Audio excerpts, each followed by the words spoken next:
I saw this discussion on Twitter just the other day, and the big question is, who makes the Nationals Mount Rushmore? I think some people may be surprised.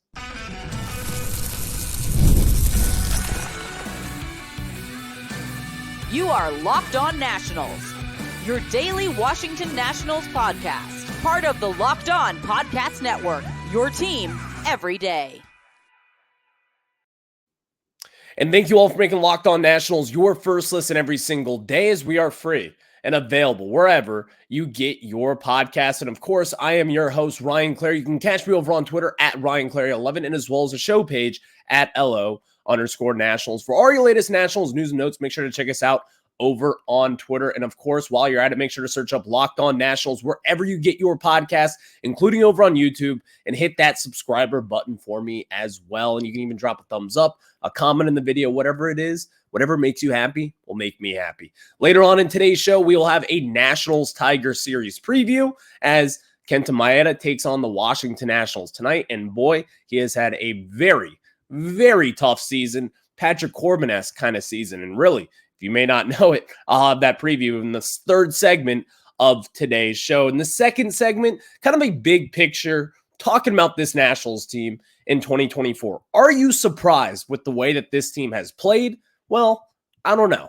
We'll have that discussion in the second segment of the show today. But we start off with discussing the Mount Rushmore of Washington Nationals. And I'm not going to lie, I wanted to do this discussion yesterday, but we had some business to tend to. As you know, it's a Monday. It was a Nats stock report day. And of course, you had to talk about the Nationals taking on the Braves and doing that. So today, we get into the Nats Mount Rushmore. Who are the four Washington Nationals that crack my Mount Rushmore? I want to hear about yours. Drop it in the YouTube section as well. Who makes yours? Who does not? Or you can tweet at me at RyanClary11, and I will read some of those possibly later on this week. But today's episode is brought to you by PrizePicks, the easiest and most exciting way to play daily fantasy sports. Go to prizepicks.com/LockedOnMLB and use code all lowercase LockedOnMLB for a first deposit match up to $100.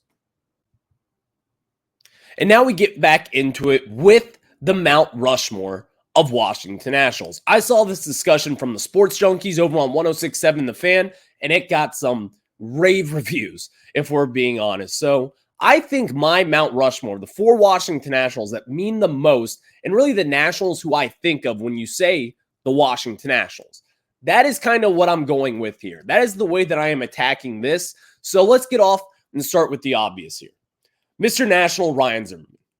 Ryan Zimmerman is overall, is he the best Washington National ever? Not necessarily, but he is definitely the most recognizable one by far, in my opinion. He is Mr. National. If you have a Mount Rushmore of Washington Nationals and Ryan Zimmerman is not on that list, you're flat out wrong.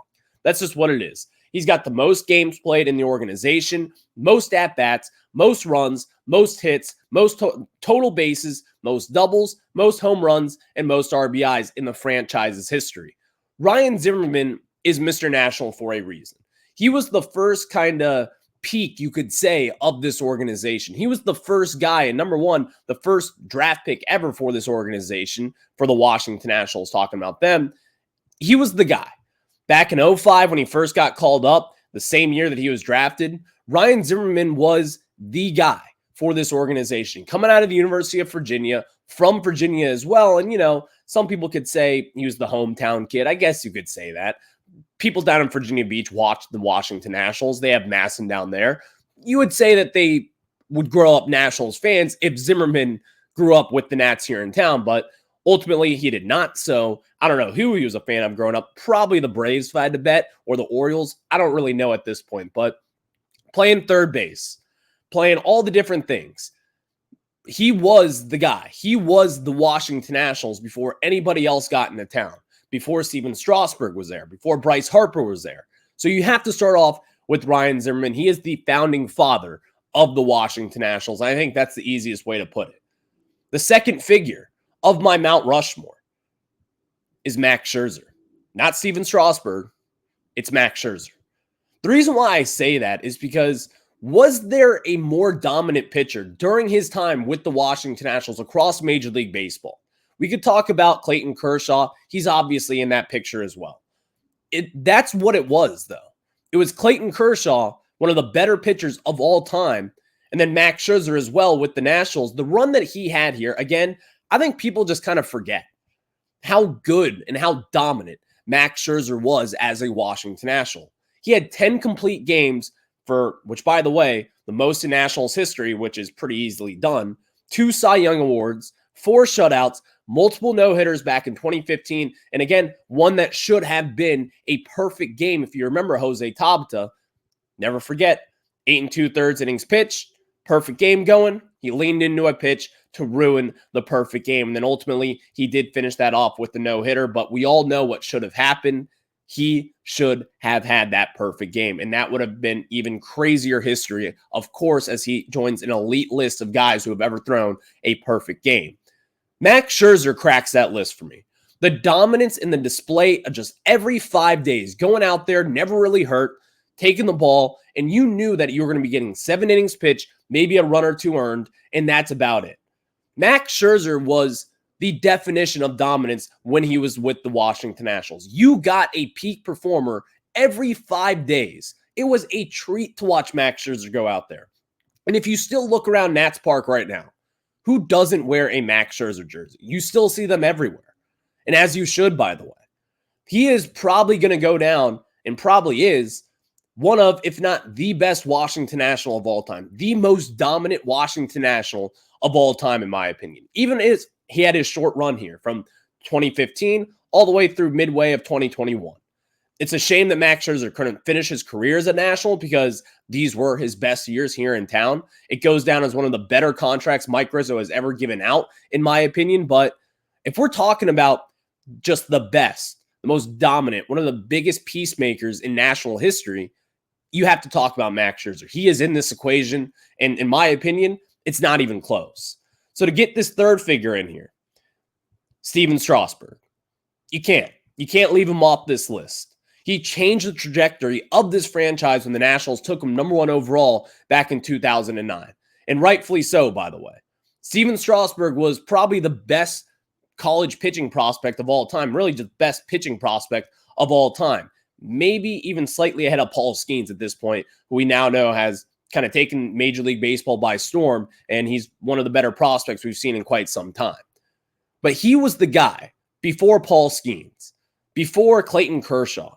Stephen Strasburg was the guy who really kind of put the Nationals on the map. And again, if you look back in 2010 when he was just so dominant, I think people kind of sleep on how good he was when he first came up. He was dominant. And again, he was the rock of your rotation for a whole decade and running. He was the guy that, yes, he did have injuries. Of course he did. A lot of pitchers do. Stephen Strasburg, if he was healthy, you would probably be talking about a much different conversation here. And the Nationals, they'd probably be in a much different situation as well. Having Max Scherzer as your 1 and then Stephen Strasburg as your number 2. Just imagine that. If you were to keep Strasburg healthy, where would the Nationals be right now? That is a question that you have to ask yourself, and it's a shame we do. But still, Stephen Strasburg and what he did in 2019 in particular, and the postseason runs over and over again, this was the guy that you could rely on. The steady heartbeat, the walkout song, everything about Stephen Strasburg, it screams that he is one of the best Nationals of all time. I take him up there with Max Scherzer as well. And again, I don't think that this guy was really ever reached his peak, in my opinion. He obviously had a lot of injuries to deal with. He had Max Scherzer ahead of him and took a lot of the shine as well. But if you took Scherzer out of the equation, there's no doubt in my mind that Stephen Strasburg would probably be talked about a lot more. And again, he won the 2019 World Series MVP, rightfully so, with what he did throughout that entire postseason run, if we're being honest. Coming in the postseason wildcard game, shutting the door on the Brewers, and of course, doing what he did against the Dodgers, doing what he did against the Cardinals, and then ultimately what he did against the Astros, which you can see is right behind me up on that banner up there. Stephen Strasburg is one of the best Washington Nationals of all time. You cannot keep Stephen Strasburg off this list. And again, what's happened over the last few years, you cannot knock him for that. You just simply cannot. This is someone that you're going to honor every single time that he takes step foot in Nationals Park. It doesn't matter if the organization has beef. It doesn't matter if he doesn't like the Nationals organization anymore under this ownership group. It does not matter. you have to have Steven Strasburg on your Mount Rushmore. You have to have his number 37 retired someday. And honestly, you should probably have Max Scherzer's number retired as well. Hopefully we can see that someday. I think both those two guys having their numbers retired would mean so much to this organization. And of course, two of the better players to come out of this. Now, here's where it gets a little bit muddy, in my opinion. My fourth and final Mount Rushmore of the Washington Nationals is Juan Soto. You might be saying, Jason Worth, what are you doing? Bryce Harper, 2015, what he did for the Nationals, really put the Nationals on the map, got the Nationals on Sunday Night Baseball in 2012, and Cole Hamels did what he did. No. Juan Soto is the best hitter in this franchise's history. Would have won MVP in 2020 if the Nationals played 162 games right after the 2019 season, had one of the better seasons. And of course, it was only about 45 games for Soto that year because he did start off on the COVID list, unfortunately, which I still do believe was a false positive, which sucks because, again, if you saw Soto's numbers that year, I mean, he was on his way for just a monster season, even in just those 60 games. Now, would it have been a little bit tainted with that short season? Of course. But if the Nationals were to play 162 games, Juan Soto was going to rip the cover off the baseball that entire season. Juan Soto just has to be on this list. And again, you talk about the 2019 team. I kind of credit that a lot more than what I do with the 2010s teams. I credit it more than what Jason Worth did for this organization, even more so than Bryce Harper. And of course, now you look at it, if you look across this Nationals organization, top to bottom, a lot of the success that we have had is due to Juan Soto. The reason why you have your C.J. Abrams over at shortstop is Juan Soto. The reason why you have one of your best pitchers in quite some time in Mackenzie Gore is because of Juan Soto. The reason why you have a top 5 prospect in all of baseball, someone who should be a star at this point, with James Wood, is because of Juan Soto. The impact of what he had just while he was here, and of course, after he was here with that trade, Juan Soto is going to be a legendary name in this town for quite some time. And it doesn't matter which way of the coin you look at it. If you look at it on the head side, where he won the World Series here, is one of the better hitters in franchise history in forever. He's a great because of that. And then, of course, with the trade, he cracks at Mount Rushmore for me. Number 22, Juan Soto. He is one of the best Washington Nationals of all time, even if it was a short time here. But his impact and what he did when it mattered most in the World Series, in the 2019 World Series run, what he did in the wild card game, he put Jason Worth and Bryce Harper's case to rest once we came to that wild card game, in my opinion. And then on top of that, what he has done since then, he cracks my Mount Rushmore. I think he should for you as well. Thank you all for making Locked On Nats your first listen every single day, as we are free and available wherever you get your podcast. Next, are you surprised about the way that the Nationals have been playing in 2024? Well, I think there's a good discussion here after we tell you guys about our very good friends over at Ibotta. And guys, spring has sprung, and of course, that means spring cleaning, whether that means stocking up on cleaning supplies or swapping out your winter clothes for new spring clothes. Make sure you're using Ibotta and get real cash back with every purchase. Ibotta is a free app that gives you the most cash back every time you shop on hundreds of items, from groceries to beauty supplies to toys, so you can make sure you're beating inflation no matter what you're purchasing. The average Ibotta user earns $256 per year. That could cover the cost of an entire shopping trip, that flight that you've been eyeing, or the fancy dinner that you've been craving. So right now, Ibotta is offering our listeners $5 just for trying Ibotta by using the code LOCKEDONMLB when you register. Just go to the App Store or Google Play Store and download the free Ibotta app to start earning cash back, and use code LOCKEDONMLB. That is IBOTTA in the Google Play or App Store, and use code LOCKEDONMLB. Now, let me tell you guys about some of our very good friends as well over at PrizePicks. And guys, when we talk about PrizePicks, you all know that the season of postseason is here.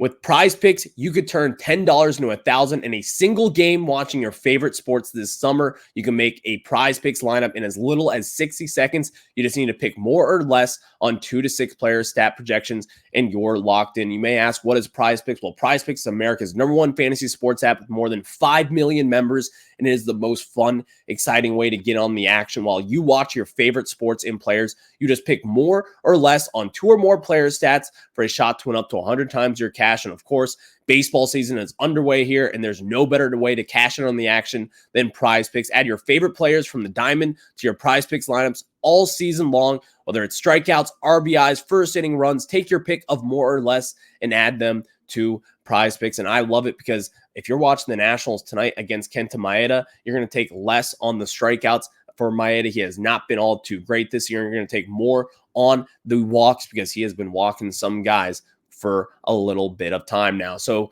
download the app today and use code LOCKEDONMLB for a first deposit match up to $100. Again, download the app today. Use code LOCKEDONMLB for a first deposit match up to $100. Again, that is code LOCKEDONMLB.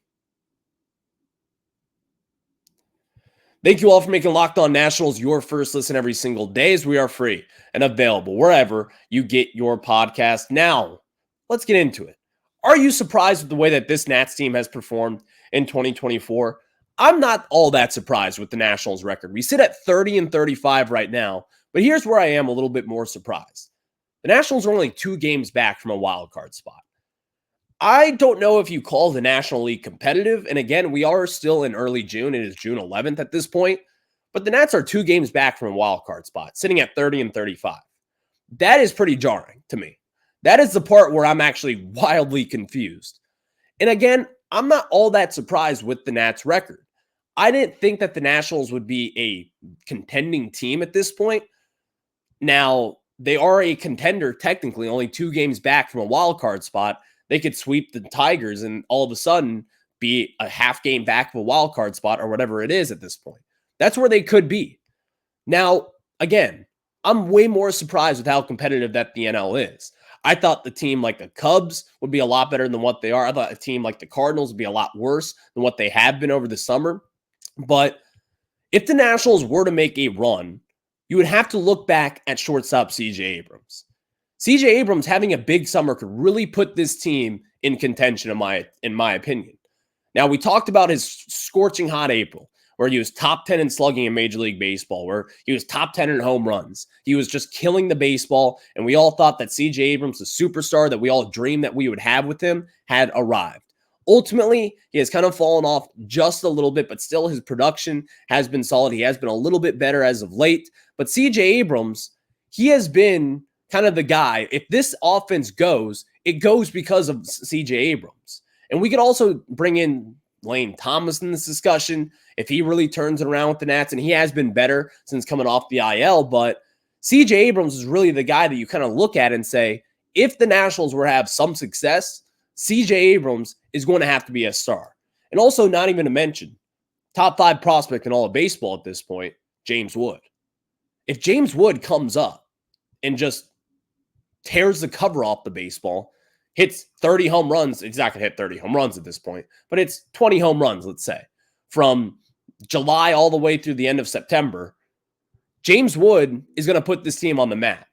He's going to be on the cover of Major League Baseball at one point. You will be seeing this Nationals team on MLB Network if James Wood comes up and he is what we all thought he was going to be, a star. And also, you look at this, who kind of gets lost in the shuffle, in my opinion, Cade Cavalli. The Nationals starting rotation this year, they have kind of carried them.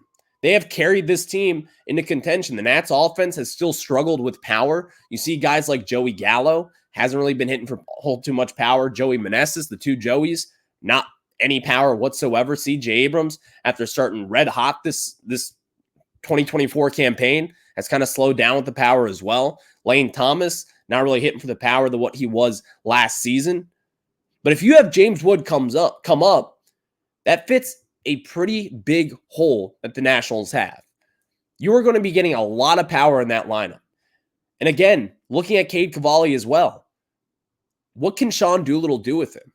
Because even after post Tommy John, I think you can make the argument that Cade Cavalli probably has the second highest ceiling behind Mackenzie Gore in this rotation. And some out there may even say Cavalli has a higher ceiling than what Mackenzie Gore has.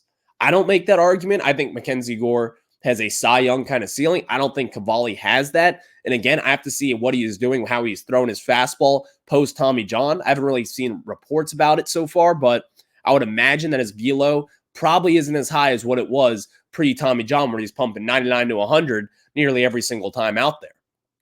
But Cade Cavalli is another guy in this equation where if you plug him in this rotation, and the way that Nationals' young arms have been pitching this year, that's got to be a pretty exciting sight to see. Seeing what Sean Doolittle can do with them, I think that would go into a pretty big Nationals run for this summer. All those things aside. And you also have someone like Akibet Ruiz. What if he comes in and just tears the cover off the baseball and is that top prospect that we traded for back in 2021? What if Josiah Gray comes back and looks like his all-star self from last year? What if? It's a big what if, but still, the Nationals, they do have some pieces here. It's hard to ignore that. It's hard to ignore Kyle Finnegan coming in and shutting the door on all these major league teams. It's hard to ignore that you have Hunter Harvey, who's a great setup guy, and it's hard to ignore that you have Mitchell Parker being in the starting rotation and pitching meaningful innings in his rookie year. It's hard to ignore Jake Irvin and what he has done this year. The Nationals, while I am not overly surprised with their record, I am surprised with how competitive the NL is. And I think this is going to be some murky waters that the Nationals will have to kind of find their way through over the next month and a half. Do they sell at the deadline? Do they try to contend? You're certainly not going to be selling any of your top prospects. You're not going to be selling probably any prospects at this point to try to get some guys here to help win this year. I think the Nationals know that they really won't be making any World Series run. But at this point in time, you're 2 games back from a wild card spot. I am surprised with that fact of this, but I'm not surprised with the Nationals sitting at 30 and 35. They do have some talent, but the National League, it is wildly competitive at this point in time, and it has been an interesting watch, to say the least. So thank you all for making Locked On Nats your first listen every single day, as we are free and available wherever you get your podcasts. Now let's preview this Tigers series as the Nationals go up to Detroit and they take on the Detroit Tigers. We'll have that preview for you after we tell you guys about our friends over at FanDuel. And guys, summertime means baseball, the NBA Finals, and more, and you can bet it all on FanDuel. Right now, new customers get $200 in bonus bets with any winning $5 bet. That's $200 you can use to bet everything from the Finals MVP to who's going to hit one out of the park. And guys, the Finals is going on right now. You know, I like Luka Doncic. I like the Celtics, but let's be honest. It's 2-0 Celtics. Jason Tatum has been killing it right now. I would not be surprised to see someone like a Drew Holiday win the Finals MVP. Maybe you can put a little bit of money on that. And of course, take the over on Jason Tatum points. He has been too quiet these last 2 games. I think he can have a little bit of a breakout in game 3. So all you'll have to do is visit FanDuel.com/lockedon and add a big win to your summer bucket list. FanDuel, America's #1 sportsbook. Again, just visit FanDuel.com/lockedon, and that is where you'll find America's #1 sportsbook. Thank you all for making Locked On Nats your first listen every single day, as we are free and available wherever you get your podcasts. And of course, the Nationals, they take on the Detroit Tigers tonight. Mitchell Parker, the rookie sensation, Money Mitch, whatever you want to call him. Some people call him Marijuana Mitch. I think that is unfair. But Money Mitch, you're taking on the Tigers tonight. Comerica Park, a pretty pitcher-friendly ballpark. Someone that the ball does not really fly all too much, and which, by the way, side note, Comerica Park, wildly slept on. The scenes there, the city in the background, the backdrop, I think it's a very nice ballpark that has not all too much history. It's still relatively new, but Comerica Park, slept on ballpark. So if you're over there for the Nats, check them out. I think you'll have some fun over there. But Kenta Maeda tonight, a 6.25 ERA, around 40 innings pitched on this season. I mean, this is like a Patrick Corbin type of outing, in my opinion. The Nationals, jump on it. Kenta Maeda. This is not someone who's going to be pounding the zone. He's been walking a lot of guys this year. His whip is at a 1.4 on the season. And then, of course, tomorrow, you have Jake Irvin on the bump. This is kind of lining up for the Nationals to have a very good series. And then you go against Reese Olson tomorrow against Jake Irvin on the bump again. He's been one of their better pitchers this year. He is a 24-year-old who's come up this year. He has been very good. Started last year as well, but he's really kind of taken this season by storm. 3.43 ERA on the year, 65 innings pitched, only 58 strikeouts, but a 1.2 whip. This is going to be someone who, again, in tomorrow's matchup, it'll be an interesting one to see, but I could see the Nationals, again, if you have Jake Irvin on the mound, I feel pretty damn good. And again, with the way that Mitchell Parker's been pitching, you see him tonight against Kenta Maeda, you feel pretty good. And then, of course, Mackenzie Gore on Thursday, day game in Detroit against Casey Mize, one of the former top prospects with the Detroit Tigers. Has a 4.73 ERA on the season. Mackenzie Gore, a 3.57 after getting roughed up in his last start. But I like the pitching matchups. If you want to win 3 games, you're going out there with Mackenzie Gore, Jake Irvin, and Mitchell Parker. The Nationals, they could get a sweep. But again, I don't know. I just simply do not know. Sometimes this Nationals team, they look the part, they feel the part, but you just never really know with the way that the Nationals play. We'll just have to find out the way that they play this series. And of course, you can watch that game over on Masson. I'll be watching it as well. I'll catch you guys on the flip side. Have a good one. Go Nats.